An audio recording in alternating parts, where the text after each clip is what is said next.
Pemirsa, kasus perdagangan bayi terjadi di wilayah Yogyakarta. Seorang oknum bidan menjadi dalang dari perdagangan bayi itu. Kepolisian Daerah Istimewa Yogyakarta membongkar kasus perdagangan bayi yang melibatkan seorang bidan berinisial DM dan asistennya JE. Keduanya ditangkap di tempat praktik mereka di salah satu rumah sakit di kawasan Tegal Rejo, Kota Yogyakarta.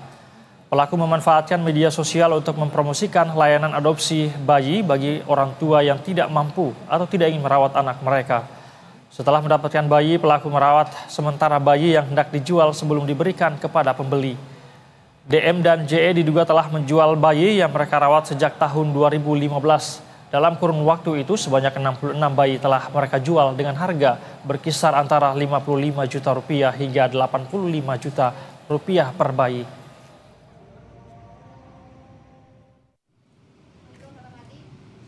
Hasil pemeriksaan kami, yang bersangkutan ini menerima penyerahan dan menerima perawatan serta memelihara bayi. Jadi rumah sakit ataupun tempat praktek mereka sudah tersebar yang sudah terinformasi bahwa rumah sakit tersebut menerima dan merawat serta memelihara bayi.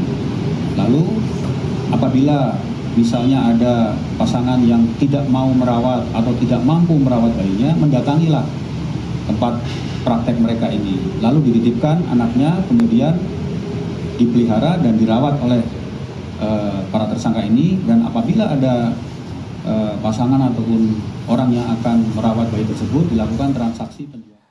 Dan untuk mengetahui perkembangan terbaru dari kasus jual beli bayi yang dilakukan oleh dua bidan di Yogyakarta, kita sudah terhubung dengan kontributor BTV, ada Chandra Adi Nurwidya yang akan melaporkan langsung dari sana. Selamat siang Chandra. Dalam pemberitaan yang kita terima begitu ya, para tersangka ini diketahui telah melakukan jual beli bayi selama 14 tahun atau sejak 2010 lalu. Apa yang membuat aktivitas kedua tersangka selama ini tidak terendus oleh pihak berwajib, Chandra?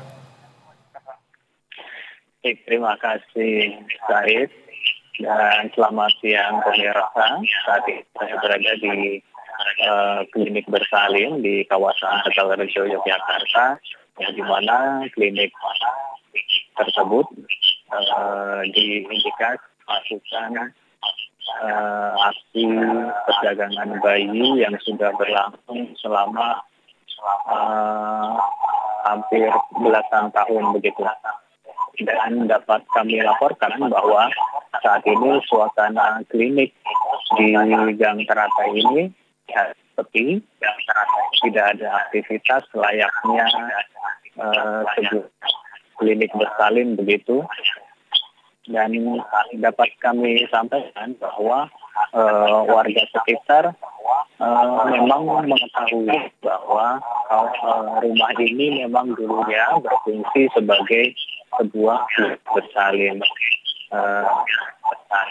Namun dalam beberapa kurun waktu belakangan memang tidak terlihat tidak terlalu ramai begitu. Warga juga sekitar ini tidak menaruh curiga begitu ya adanya praktik jual beli bayi di sana begitu ya? Iya betul.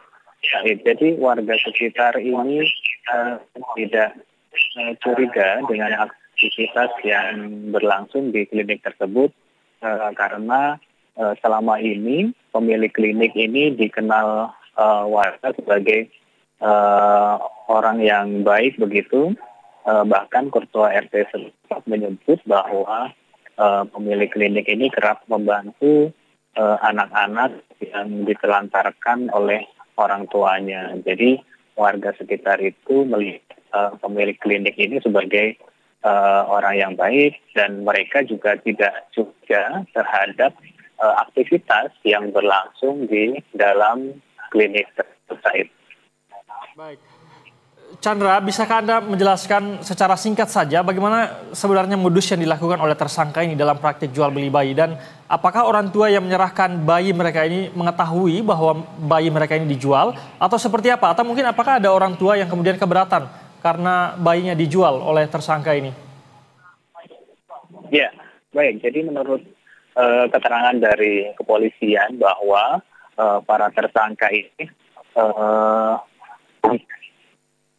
bisa menerima anak atau bayi di mana keluarga tersebut tidak mampu untuk merawat anak tersebut. Jadi mereka ini sudah dikenal sebagai orang yang menerima anak yang mau dirawat. Nah, nanti ketika ada keluarga yang mau menyerahkan anak yang tidak mampu mereka rawat itu, mereka akan merawat bayi tersebut, kemudian akan dirawat di klinik ini. Nah, kemudian kedua tersangka ini ternyata mereka bisa menawarkan kepada orang yang ingin memiliki anak dengan modus adopsi tapi secara ilegal begitu. Jadi prosedurnya tidak melalui prosedur adopsi yang berlaku. Para tersangka ini juga tawarkan begitu surat-surat seperti akte, namun demikian akte yang diberikan bukan berarti akte yang resmi begitu, Said. Baik, Chandra, tentu saja kita nantikan informasi selanjutnya dari Anda, begitu ya. Terima kasih atas laporan Anda untuk Berita Satu Siang, Chandra Adi Nurwidya, kontributor BTV. Selamat kembali bertugas.